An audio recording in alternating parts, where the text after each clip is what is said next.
Every morning, millions of dogs watch their people leave. The door closes, the car backs out of the driveway, and the house goes quiet in a way that it isn't quiet at any other time of day because usually there is someone in it. We tell ourselves they're fine, that dogs sleep most of the day anyway, that they don't experience time the way we do, so a few hours is nothing to them. We tell ourselves this because the alternative that our dog spends 8 hours in a state of genuine distress while we're at work is something most of us cannot sit with comfortably. But researchers have spent the last 2 decades putting cameras in those empty houses, and what they found does not let us off the hook quite so easily. What actually happens when you leave?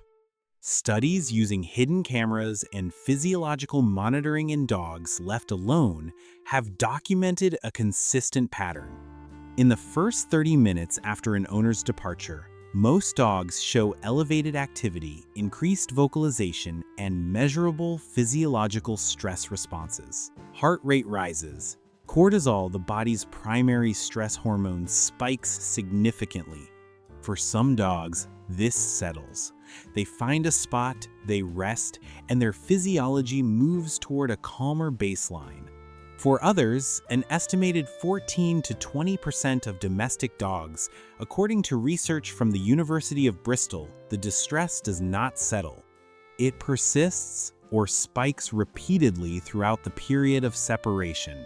Destructive behavior, inappropriate elimination, excessive vocalization, repetitive pacing, these are not bad behavior. They are the behavioral signatures of an animal whose distress system has been activated and cannot be regulated without the one thing it needs, the return of the person they are attached to. Dogs are not simply pack animals in a general sense. They form specific, individual attachments. Research using the same attachment framework developed to study human-infant bonding has found that dogs treat their primary human as an attachment figure, the specific individual whose presence regulates their stress response and whose absence activates it. It is not just any human they need, it is their person, and in the hours that person is gone, something in their biology registers that absence as a loss. The difference between loneliness and boredom? This distinction matters because they look similar from the outside but have different causes and different solutions. Boredom in dogs comes from insufficient stimulation, not enough physical activity, mental engagement, or novelty. A bored dog may chew, destroy, or become restless. But their stress hormone profile is relatively normal. They are not distressed, they are underengaged.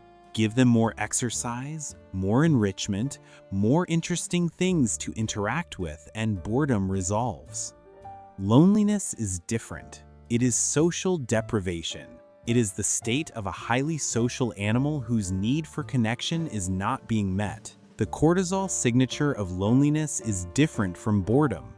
The behavior is different. A lonely dog is not simply understimulated, they are missing something that toys and exercise do not address. They are missing the presence of the being their nervous system is calibrated to be near. Research from Stockholm University found something striking. The hair cortisol levels of dogs, a measure of chronic stress over weeks and months, rather than the acute spike of a single moment, were significantly higher in dogs who spent more than 4 to 5 hours alone per day on a regular basis. Not dramatically higher for every individual, but consistently, measurably elevated across the population of dogs studied. Chronic loneliness is not a bad week. It is a state that accumulates in the body over time and changes the baseline of how a dog functions. What dogs do while they wait? There is a specific behavior that researchers and shelter workers and ordinary dog owners all describe in the same way, independently of each other, across cultures. The dog who waits at the door? Not all dogs do this, but many do, particularly those with strong attachment bonds to their primary person.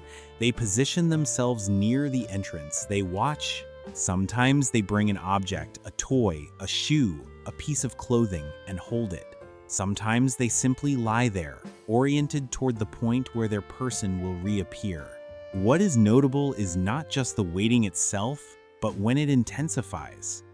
Multiple studies have documented that dogs show increased alertness and anticipatory behavior in the window of time before their owner typically returns based not on any external cue, but apparently on internal circadian rhythms calibrated to the owner's routine. They are not just reacting to the sound of a car. They are expecting you, on schedule, at the time you usually come home. And research suggests the quality of their waiting in that window is different from the rest of the day. They are not simply occupying themselves until you return. They are oriented toward your return in a specific, sustained way that reflects something deeper than passing time. The research on interventions for dog loneliness is more nuanced than the market for dog anxiety products would suggest.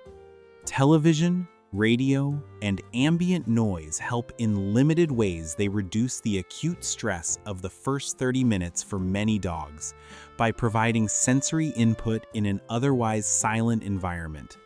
But for dogs with significant separation distress, passive background noise does not address the underlying deficit. Physical enrichment food puzzles, long-lasting chews, novel objects addresses boredom effectively and buys meaningful calm time for dogs whose primary issue is understimulation. But again, for dogs whose distress is specifically about the loss of their person, enrichment is a partial answer at best. They consume the puzzle and the absence is still there. The intervention with the strongest research support is what behaviorists call graduated departure training, systematically building a dog's capacity to tolerate increasingly longer absences through slow, positive conditioning over weeks and months. It is not quick, it is not dramatic, but it works because it addresses the actual mechanism, the dog's learned association between departure and distress. And for some dogs, the most effective intervention is simply another social presence.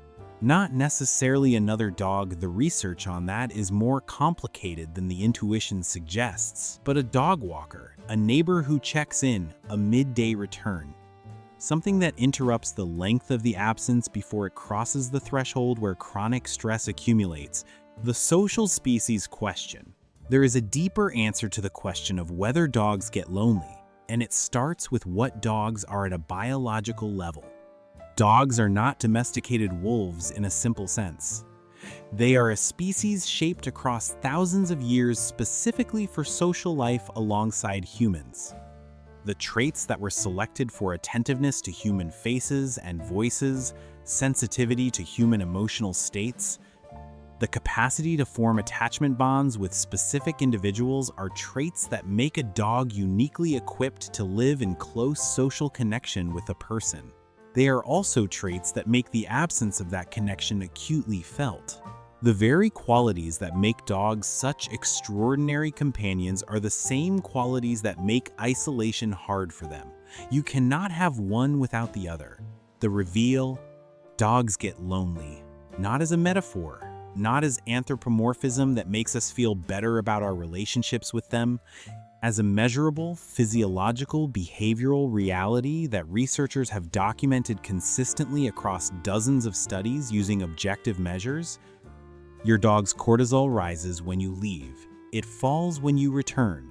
Their brain registers your absence as a loss and your return as a recovery. The bond you built with them is not just emotional warmth, it is a regulatory system. You regulate each other. And when that regulation is removed for too long, too often, the effects accumulate in ways that are real and physical. They need you, not in a metaphorical sense, in the most literal biological sense of the word. This is not meant to create guilt. Life requires leaving. Work is real. Obligations are real. And dogs are resilient creatures who adapt to the rhythms of the households they live in. But it is worth knowing the truth, not so that you feel bad, but so that you can make choices about enrichment, about structure, about the length and frequency of absences with a clear understanding of what your dog actually experiences when the door closes and the house goes quiet. They are waiting for you, and that waiting is not nothing. How long is your dog alone during a typical day? Tell us in the comments. And if this changed how you think about your dog's day while you're gone, subscribe. Every week we explore what your dog is actually experiencing in the moments you don't see.